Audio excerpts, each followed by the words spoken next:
Baiklah, selamat pagi. Perkenalkan, nama saya Anissa Cahya Ragina, NIM 20030300011, kelas A, semester 1, mata kuliah pengantar sosiologi, Fakultas Ilmu Sosial dan Ilmu Politik, Universitas Nusa Cendana Kupang. Baiklah, di sini saya akan menjelaskan hasil analisis buku yang berjudul Awal Sosiologi Konferensi Pertama Perkumpulan Sosiologi Jerman Christopher Adait Totev. Di pembahasan ini saya akan membahas dua pokok bahasan. Yang pertama, kronologis pada tahun 1855 dan awal sosiologi pada tahun 1877. Baiklah, kronologis 1855. Lahir Ferdinand Tönnies, Georges Simmel, Werner Smoot, Max Weber, yang lahir pada saat Perang Prancis-Rusia pada tahun 1981.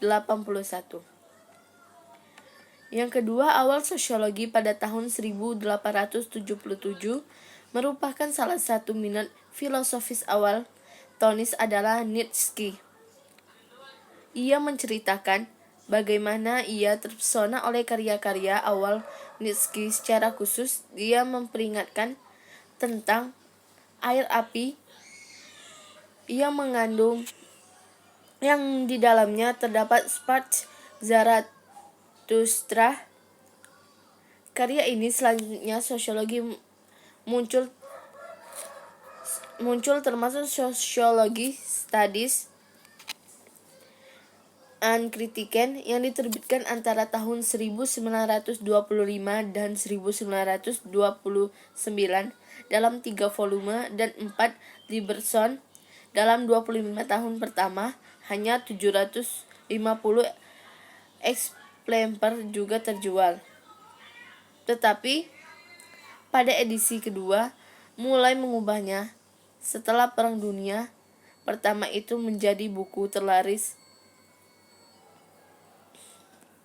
Pembahasan yang kedua yaitu cara dan tujuan sosiologi yang dirilis oleh Ferdinand Tönnies. Menurut Ferdinand, masa depan adalah milik sosiologi. Karena itu akan menjadi tema dan terlalu besar. Sosiologi pertama-tama adalah disiplin filosofis. Dengan demikian, spekulasi yang selalu berkaitan erat dengan gagasan etis dan kebaikan perilaku hidup. Perkembangan sosiologi teoritis juga dapat disebut dengan filsafat sosial. Yang kedua, awal sosiologi merevolusi tatanan sosial yang dimulai pada abad pertengahan sebagai politik terlaris di dalam gereja yang mengikat kebersamaan dan kemajuan dalam bentuk politik metafisik.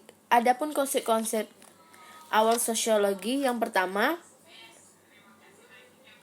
konsep kehidupan sosial. Yang kedua, hubungan sosial. Yang ketiga, bentuk kemauan sosial. Keempat, nilai-nilai sosial. Dan yang kelima, ikatan sosial. Sosiologi harus mengembangkan konsep-konsep ini dikarenakan harus membuat sesuai dengan yang digunakan.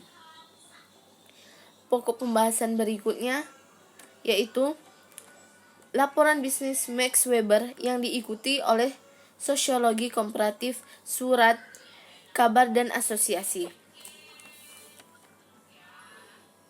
Inti dari konsep sosiologi tidak stabil karena baik dari masyarakat tidak populer untuk mendefinisikan apa yang diinginkan melalui spesifikasi yang sepenuhnya. Adapun prinsip-prinsipnya, yang pertama yaitu sebuah prinsip yang dibahas bahwa serikat secara fundamental dan definitif, menolak propaganda ide-ide praktisis yang mungkin muncul di tengah-tengahnya.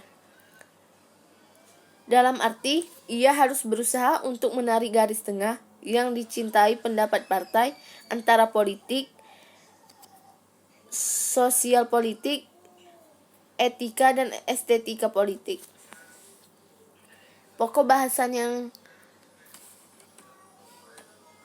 berikutnya yaitu Weinersombat, teknologi dan budaya. Dalam arti paling luas dari kata teknologi, kita dapat menggunakan prosedur apapun, kombinasi apapun dengan semua sistem, dengan tingkat kerumitan untuk mencapai tujuan tertentu. Namun, yang dimaksud adalah suatu yang lebih sempit dan implikasinya. Penggunaan metode secara tertentu atau penerapan yang daya sumber tertentu ke objek untuk mencapai suatu tujuan. Yang terakhir, hukum alam Stoik Kristen dan hukum alam modern Provence. Di sini saya akan menjelaskan 4 prinsip sosiologi dalam satu makalah dengan 4 perbedaan, yaitu yang pertama, paragraf pertama, Trollsi dari pidato itu dihilangkan. Yang kedua, banyak kalimat dihilangkan dalam beberapa halaman terakhir. Yang ketiga, pembahasan tidak disertakan. Yang keempat, Trollsi sebuah catatan kaki di mana ia menyerahkan pembaca untuk mengetahui detail dasarnya. Mungkin itu saja yang dapat saya sampaikan. Lebih dan kurang mohon maaf. Saya ucapkan terima kasih. Wassalamualaikum warahmatullahi wabarakatuh.